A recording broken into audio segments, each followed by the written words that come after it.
Welcome to Huberman Lab Essentials, where we revisit past episodes for the most potent and actionable science-based tools for mental health, physical health, and performance. I'm Andrew Huberman, and I'm a professor of neurobiology and ophthalmology at Stanford School of Medicine. Today, we're talking all about habits. In particular, we're going to discuss the biology of habit formation and the biology of how we break habits. Habits are things that our nervous system learned, but not always consciously. Sometimes we develop habits that we're not even aware of until they become a problem, or maybe they serve us well, who knows. But the fact of the matter is that habits are a big part of who we are. In fact, it's estimated that up to 70% of our waking behavior is made up of habitual behavior. So if habits are largely learned, consciously or unconsciously, we have to ask ourselves, what is learning? Well, learning is neuroplasticity. Neuroplasticity is simply the process by which our nervous system changes in response to experience. But at the end of the day, neuroplasticity is about forming new neural circuits, new pathways by which certain habits are likely to occur and other ones are less likely to occur. As many of you are well aware, there are popular books about habits and there's a whole psychological literature about habits. And those two areas point to some very interesting aspects of habits that I think are worth mentioning. First of all is this notion of immediate goal-based habits versus identity-based habits. Immediate goal-based habits are going to be habits that are designed to bring you a specific outcome as you do them. So each and every time you do them. So maybe you're somebody that wants to get more of zone 2 cardio, for instance. That would be an immediate goal-based habit. If your goal is to get that cardio maybe 4 times a week, every time you do it, you could check off a little box and you'd say, okay, I did it. You met the goal. That is different than so-called identity-based habits, where there's a larger overarching theme to the habit, where you're trying to become, quote unquote, a fit person, or you're somebody who wants to be an athlete or something of that sort. It's where you start to attach some sort of larger picture about yourself or what it means for you to do that habit, where there's both the immediate goal, right? Complete the exercise, complete the session or whatever it is, check off that box, but that you're linking it to some sort of larger goal. Another thing that you'll hear out there in the literature is that it takes 21 days to form a habit. Some people say 18, some people say 21, some people say 30 days, some people say 60 days. So which one is it? Does it depend on the habit that one is trying to form, or does it depend on the person that's trying to form the habit?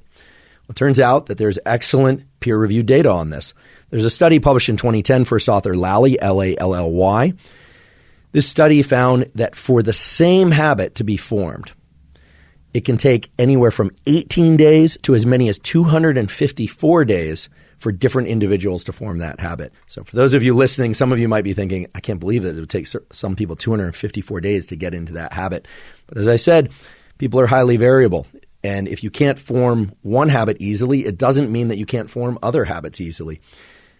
The mystery of why certain people can form certain habits more easily than others probably has something to do with how well people manage what's called limbic friction. Now, limbic friction is not a term that you're going to find in the formal neurobiological literature or even psychological literature. It's frankly a term that I coined to encompass a number of different pieces of the psychology and neuroscience literature. Limbic friction is a shorthand way that I use to describe the strain that's required in order to overcome one of two states within your body. One state is one of anxiousness, where you're really anxious and therefore you can't calm down, you can't relax, and therefore you can't engage in some particular activity or thought pattern that you would like. The other state is one in which you're feeling too tired or lazy or not motivated. Both of those states, feeling too alert and too calm, if you will, relate to the function of the so-called autonomic nervous system, a set of neurons and hormones and chemicals in your brain and body that act as sort of a seesaw. You're either alert or calm. You're either asleep or stressed. Those two states are not compatible with one another. You've probably heard of wired and tired, but that's really once you've been very stressed for a long time to the point where you're exhausted. What does the autonomic nervous system have to do with any of this? Well, limbic friction is a phrase that can be used to describe how much effort, how much activation energy you need in order to engage in a particular behavior. A lot of habit formation has to do with being in the right state of mind and being able to control your state of body and mind. So as we march forward, what you're going to find is that this phrase or this term, limbic friction, is going to be a useful metric or way for you to touch in with yourself and address whether or not you are likely to be able to form a certain habit easily or whether or not it's going to be very challenging. And I'm going to teach you a way to measure your degree of limbic friction. That is, how much activation energy it will take in order for you to execute a new habit. And I'm going to teach you how to measure your limbic friction and activation energy for how likely it is that you're going to be able to break a habit that you don't want to have. The other key concept for us to address that's really mainly found in the books and articles out there about habits is this notion of what I call linchpin habits. Linchpin habits are certain habits that make a lot of other habits easier to execute. Now, the sorts of linchpin habits that I'm referring to are always going to be things that you enjoy doing. I'll just give you an example from my life. I happen to like exercise, not all forms of exercise, but I happen to like resistance training and I happen to like running. And for reasons that I'll get into a little bit later, I place those activities typically early in the day because of the neurochemistry and the various types of hormones, et cetera, that are associated with performing those activities. But I really place those activities under the umbrella of what I call linchpin habits. Why? Because those particular habits are easy to execute because I enjoy them, but they also make a lot of other habits easier to execute. Things like being alert for work. Things like making sure that I get good sleep the night before. Things like hydration. Things like making sure that I eat the foods that are better for me than maybe some of the other foods that I would more reflexively reach to if I weren't doing that training. So certain habits act as linchpins, meaning that they shift a lot of other things. They can control and bias the likelihood that, in this case, you or me, will perform other habits that are harder to access, that we have less of an affinity for. So again, there's three concepts that we need to include here. We've got identity-based versus goal-based habits. We've got the concept that different habits take different periods of time to adopt, depending on the person and the habit, and that there are these, what I call linchpin habits, certain habits that make other habits easier to execute. And those linchpin habits always are things that we enjoy doing. So now I'd like to shift to thinking about a particular aspect of habits, and that's habit strength. Habit strength is measured by two main criteria. The first is how context dependent a given habit is. So context dependence is if you go from one environment to the next, do you tend to do the same thing in the same way at the same time of day? So for instance, brushing your teeth first thing in the morning, maybe some of you do that before breakfast, maybe some of you do that later, maybe some of you, like me, don't even eat breakfast. But when I travel, I tend to brush my teeth at more or less the same time of day relative to when I wake up as I do when I'm at home. So it's context independent. So it's a very strong habit, right? The other aspect of habit strength is how much limbic friction is required to perform that habit on a regular basis. This is extremely important because if you are in the process of building habits and consolidating those habits, then it's probably going to take more limbic friction to execute those habits. So these two aspects, context dependence, whether or not you're likely to do the thing regardless of where you are, right? On travel, at home, on vacation, with people around, not people around, et cetera, and how much limbic friction is required to execute that habit will tell you whether or not that habit is deeply or just shallowly embedded within your nervous system. The goal of any habit that we want to form is to get into what's called automaticity. Automaticity is fancy language for the neural circuits can perform it automatically. And that's the ultimate place to be. So what I'd like to do is to take the scientific literature of how the nervous system learns and engages in neuroplasticity and apply that to habit formation, habit maintenance, and if so desired, how to break particular habits. I'd like to give you a particular tool that's gleaned from the research psychology literature. I should mention that I learned about this from an excellent review article that's available online. It's called Psychology of Habit. The authors are Wendy Wood and Dennis Runger. This is published in Annual Review of Psychology. They're talking about the various ways that habits form in the nervous system, and they mention with each repetition of a habit, Small changes occur in the cognitive and neural mechanisms associated with procedural memory. Procedural memory is holding in mind the specific sequence of things that need to happen in order for a particular outcome to occur. Let's say I want to get into the habit of making myself or someone else in my household a cup of espresso every morning. I would actually think through each of those steps. Walk into the kitchen, turn on the espresso machine, draw the espresso, walking through each of those steps from start to finish. And turns out just that simple mental exercise done once can shift people toward a much higher likelihood of performing that habit regularly, not just the first time, but as they continue out into the days and weeks that follow. So this procedural stepping through of the steps of the recipe or the series of action steps that are involved in sitting down to study and writing for an hour or generating exercise, whatever it is, the habit that you're trying to learn. When you're doing that exercise, it sets in motion the same neurons that are going to be required for the execution of that habit. And so when you actually show up to perform that habit, it's as if the dominoes fall more easily. It's a lower threshold, as we say, in order to get the habit to perform. So for those of you that just want to be more habitual about certain things, be able to perform certain things more reflexively that you would like in your life, simply take the time, do it once, maybe twice, and just sit down, close your eyes if you like, and just step through the procedure of what it's going to take in order to perform that habit. The psychology literature, as I mentioned, and also the neuroscience literature strongly supports the fact that it is going to make it far easier for you to adopt and maintain that habit. So now I'd like to discuss a second and what I think is perhaps the most powerful tool for being able to acquire and stick to new habits. The tool that I'm referring to is something called task bracketing.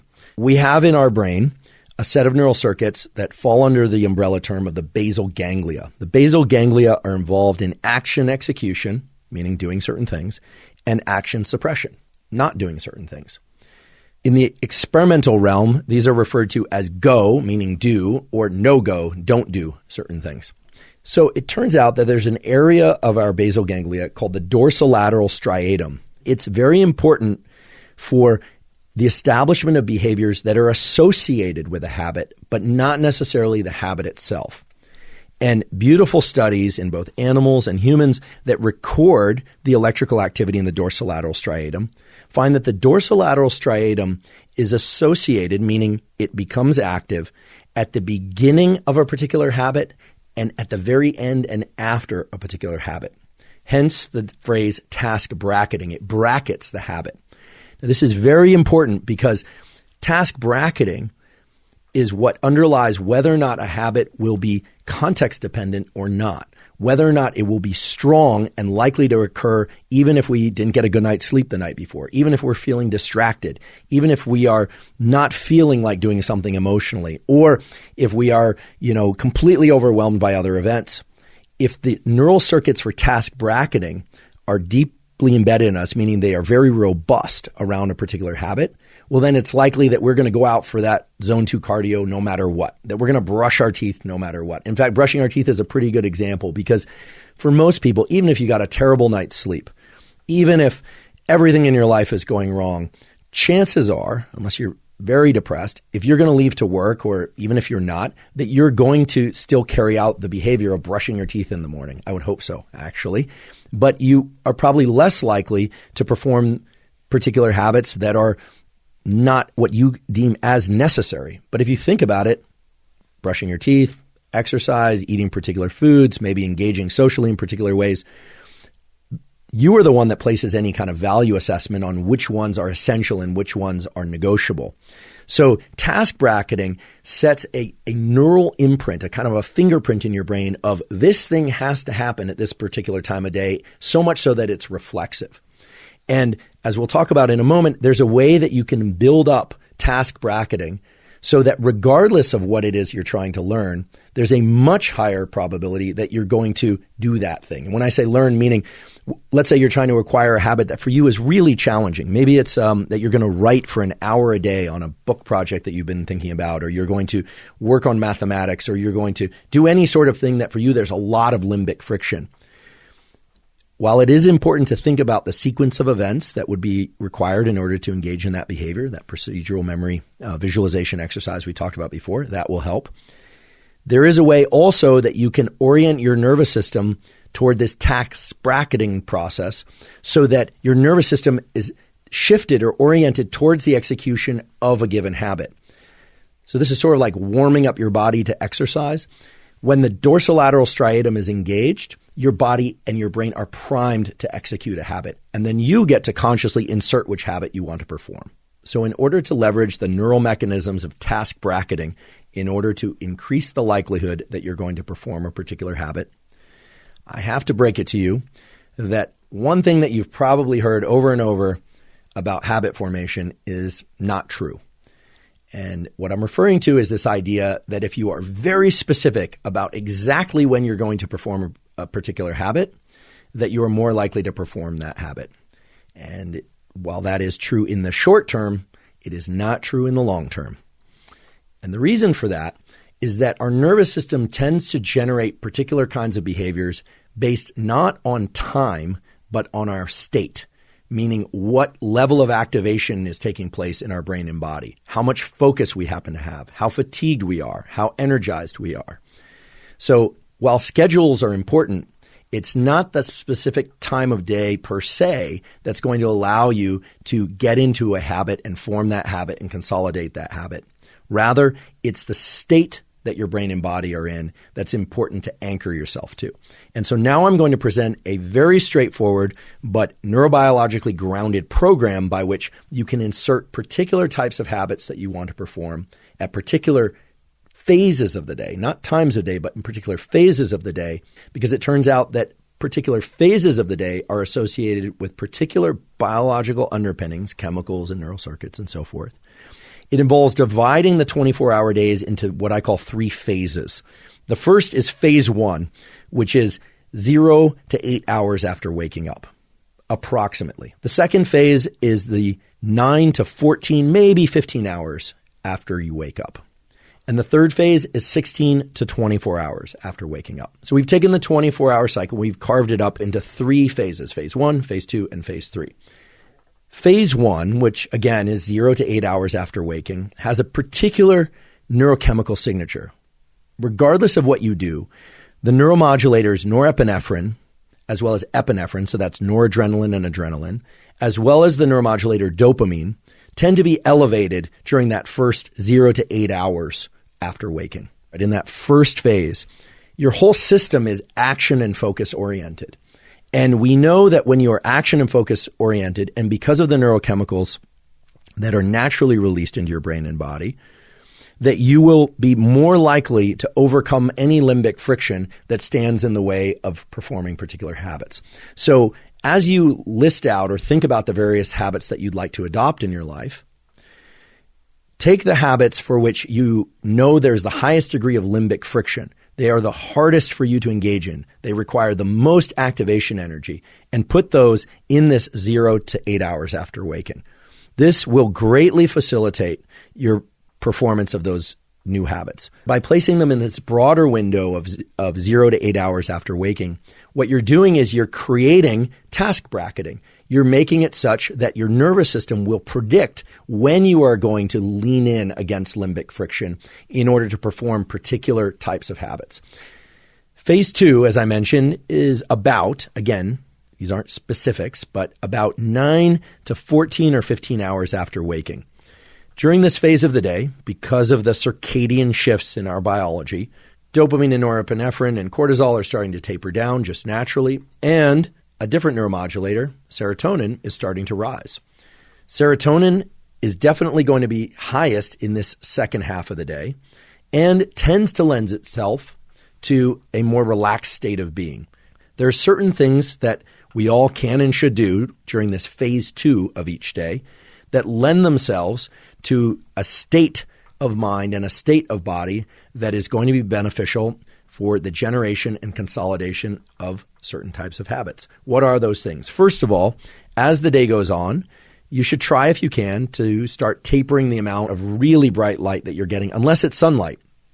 Talked about this before on the podcast, but if you haven't heard, viewing the sun as it's at what we call low solar angle, so as it's headed toward the horizon, but getting some sunlight in your eyes in the second half of the day can also be beneficial for a number of brain systems and psychological systems.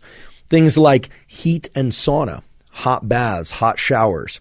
Those are terrific things to do in the second half of the day. They tend to support this serotonergic or high serotonin-like state and lend themselves to more calm and relaxation. Basically, this phase 2 of the day is one in which you're alert, you are present, you are working, you are engaging socially, you're cooking dinner, probably paying attention to a number of things, but you should really be trying to taper off your stress level. So how do you leverage phase 2 of the day for habit formation? Well, given what we know about the neurochemistry of learning and memory, given what we know about task formation and its reliance on certain forms of neuroplasticity, this second half of the day is a terrific time to take on habits and things that you're already doing that require very little override of limbic friction. So these might be things that you could categorize in common terms as kind of mellower activities. It might be journaling. It might be that you already are performing music, or I should say practicing music regularly, or you're trying to learn a language, something that's a little bit challenging, but doesn't require a ton of energy in order to override that limbic friction. One of the hallmark features of those basal ganglia circuits for go and no-go is that they are associated with certain neurochemicals, dopamine and serotonin, acetylcholine, and other neurochemicals. And by placing particular habits at particular phases of the day, those neurochemical states start to be associated with the leaning in and the process of beginning and, as I mentioned, ending those particular habits. And in doing so, they shift the whole nervous system toward being able to predict that certain things are going to happen at particular times of day, that you're going to be leaning very hard against limbic friction early in the day in phase 1. And that you're going to be doing things that require less conscious override of limbic friction in phase 2. And in doing so, set up this task bracketing system so that the individual habits that you're learning or that you're trying to learn have a much greater probability of being executed and consolidated, meaning that pretty soon they will just naturally become reflexive. Phase 3 of the 24-hour schedule runs from about 16 to 24 hours after waking. During that period of time, there are a few things that are going to support being in a state of mind, state of body, that are going to allow neuroplasticity to occur, that are going to allow the rewiring that you've triggered during the waking part of the day to actually take place. Those things are very low to no light, meaning keeping your environment very dark or very, very dim. I don't think it's necessary to sleep in a room that's complete blackness, but for most people, keeping the room dark and keeping the room temperature low is very beneficial for getting and staying in deep sleep. A lot of people recommend putting a gap between your final bite of food and when you go to sleep at night. Some people say that gap should be 4 hours. Other people say 2 hours. If you're me, I generally have something, within 2 hours or 90 minutes of going to sleep, but it's not a big meal. But that's just me, and I fall asleep and stay asleep fine with that. What if you wake up? The way I've cast phase 3 is that you're supposed to be in this deep slumber. You're not supposed to wake up at all. You're supposed to be in low light, and your brain is rewiring, and those habits are getting consolidated, etc. Well, if you're like me, you probably get up once in the middle of the night. Perfectly normal. But a lot of people have trouble falling back asleep. Very important if you get up in the middle of the night to use a minimum of light in order to navigate your surroundings, just as much as you need in order to safely do so, because light inhibits the hormone melatonin, can make it very hard to fall back asleep if you inhibit melatonin. Again, neuroplasticity is the basis of habit formation, and neuroplasticity and the rewiring of neural circuits happens in these states of deep sleep. So if you're not obeying this phase 3, if you're not giving phase 3 the materials it needs, and you're not avoiding the certain things like caffeine and bright light and stress during phase 3, you're simply not going to be able to build those habits that you've been working so hard to trigger in phase 1 and phase 2 of the day. I fully acknowledge that many of the things that I've listed out here are things that I've encouraged people to do in previous episodes of the podcast and elsewhere. But really, this is about habit formation. And the whole reason for placing particular types of behaviors at particular phases of the day is to set a framework for that task bracketing. Again, task bracketing and those circuits of the basal ganglia indicate that it's not just the neural circuits that are engaged by the task itself, but the neural circuits that are engaged before and after that task execution. That's what gets consolidated. So when you do things at particular phases of the day, under particular conditions of neurochemistry, what you're doing is you're giving the brain a very predictable set of sequences that during sleep, it can start to put into your hard drive, if you will. It can really program it into your nervous system so that within a short period of time, hopefully within 18 or maybe even 6 days, or who knows, maybe even fewer days, you'll find that executing those behaviors is very, very straightforward for you, and that you won't have to feel so much limbic friction or override so much limbic friction. Some of you are probably asking, okay, if I perform a particular habit during phase 1, and then I do other habits during phase 2, and I eventually get to the point where I'm engaging in those habits in a pretty effortless way, do I keep them in the same phase of the day? And the good news is the literature says it doesn't matter. And in fact, moving that particular habit around somewhat randomly can actually be beneficial to you, because actually moving it from one time of day to the other is that context independence that we really are seeking. By being able to do the same thing that we want to do regardless of time of day or circumstances, that's how we know that we've achieved a real habit formation. That's how we know that the habit has been moved into certain components of our neural circuitry that just allow us to do it what seems like reflexively. Although earlier I pointed out that these aren't reflexes in the traditional sense. The reason for that is that this brain area, the hippocampus, that many of you know is associated with learning and memory, is not actually where memories are stored. The hippocampus is where memories are formed. It's where procedures, like I talked about before, procedural memory of how you're going to execute a particular sequence, where that's maintained. So that whole process of really leaning into something that's hard, then it becoming easier, and then eventually that thing becoming more or less reflexive, involves a migration of the information in the brain. And once it's migrated out to a different location in the brain, at that point, it's achieved context independence. It doesn't have to be bracketed by, your caffeine and your lunch. It doesn't have to occur immediately after your afternoon NSDR, but before your 4 o'clock meeting on Zoom or something of that sort. So all this is to say that once something has become reflexive, you should play with it a little bit about time of day. If you want to keep it in the same phase of day, great.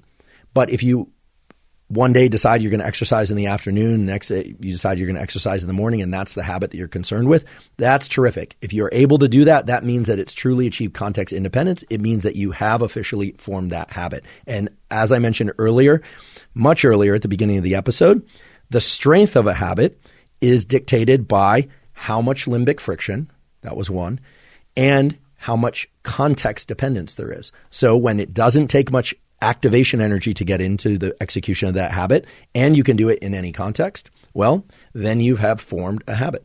Way back at the beginning of the episode, I promised you that I would deliver 2 programs that are geared towards habit formation. And I promised that I would give you ways in which you could gauge whether or not certain habits had moved from high effort, what I call high limbic friction, to reflexive.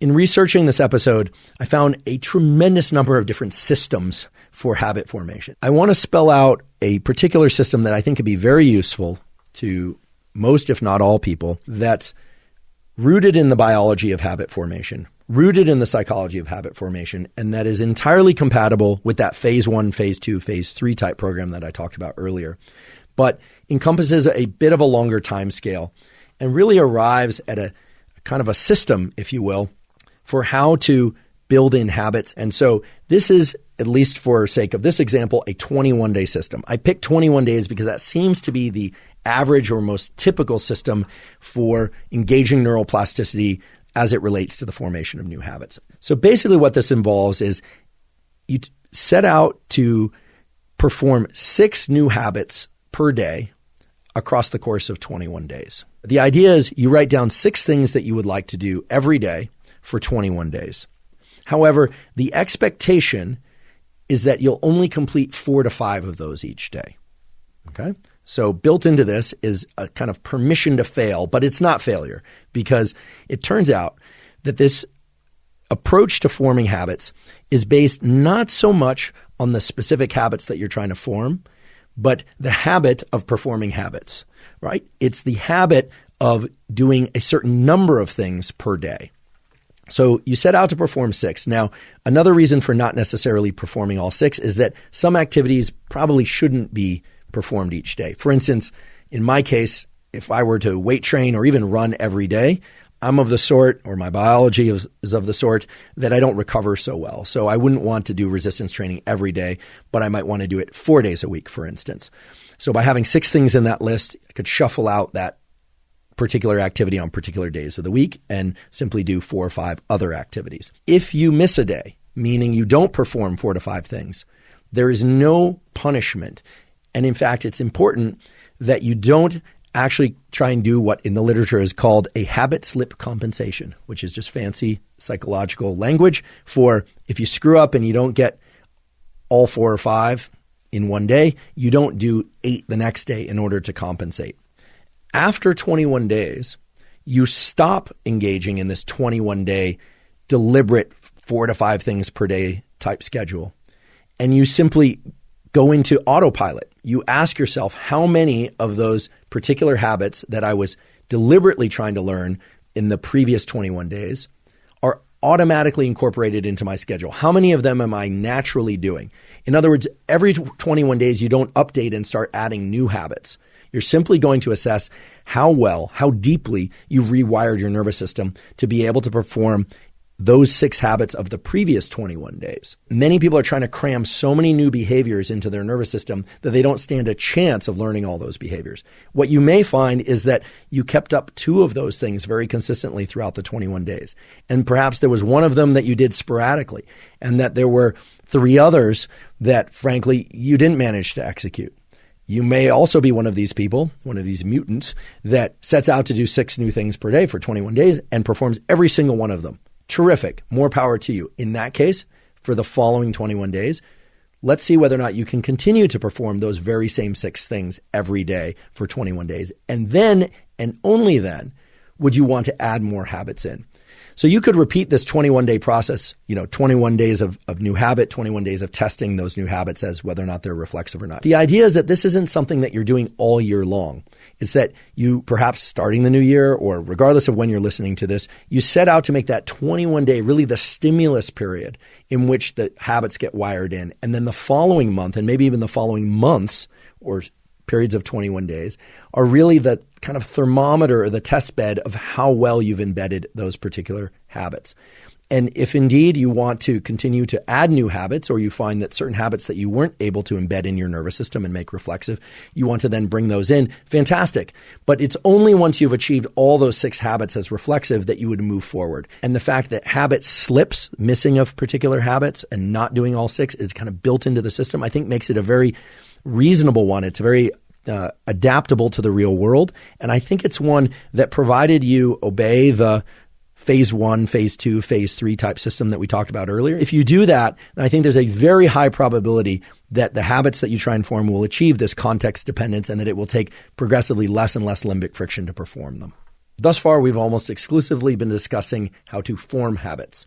But what about breaking habits? Certainly many people out there would like to break habits that they feel don't serve them well. One of the challenges in breaking habits is that many habits occur very, very quickly. And so there isn't an opportunity to intervene until the habit has already been initiated and in some cases completed.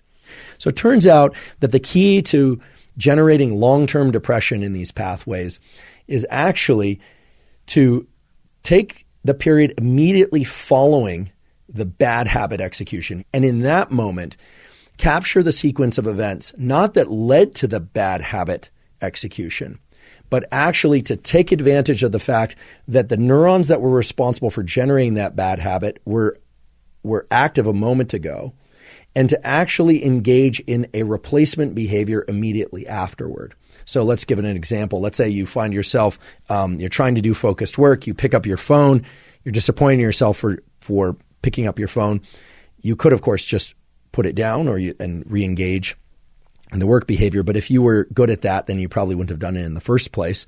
And so what turns out to be very effective is to go engage in some other positive habit. This has 2 major effects. The first one is you start to link in time the execution of a bad behavior to this other good behavior. In other words, you start to create a kind of a double habit that starts with a bad habit and then ends with a good habit. So as I mentioned before, this might seem counterintuitive. You might think, why would I want to reward the execution of a bad habit with a good habit? I don't want to reward myself for the bad habit. But really what you're trying to do is you're trying to change the nature of the neural circuits that are firing so that you can rewrite the script for that bad habit. And so when people have applied this kind of approach, it removes the need to have constant conscious awareness of one's own behavior prior to that behavior, which is very, very difficult to achieve. Rather, what they find is that they are able to engage in remapping of the neural circuits associated with bad habits in ways that are very, very straightforward, right? Because you can always identify when you've done the thing you don't want to do and then tack onto that something additional that's positive. Now, the nature of that positive thing is important. You don't want it to be something that's very hard to execute. You want it to be something that's positive and fairly easy to execute so that you're not struggling all the time to insert this on top of this bad behavior, whatever that bad behavior might happen to be. And of course, I want to acknowledge that breaking bad habits is really hard. So today we've covered a lot about the biology and psychology of habit formation and habit breaking. My hope is that today you've learned both the biological mechanisms and the practical tools by which you can start to establish habits that for you deem adaptive, healthy, and that are going to support you in your goals, and that you can start to dismantle some of the habits that you find to be unhealthy or maladaptive for you and for your goals. And once again, I want to thank you for going on this journey of exploring the neuroscience and the psychology of habit formation and habit breaking. I hope it supports you in your goals. And last but certainly not least, thank you for your interest in science.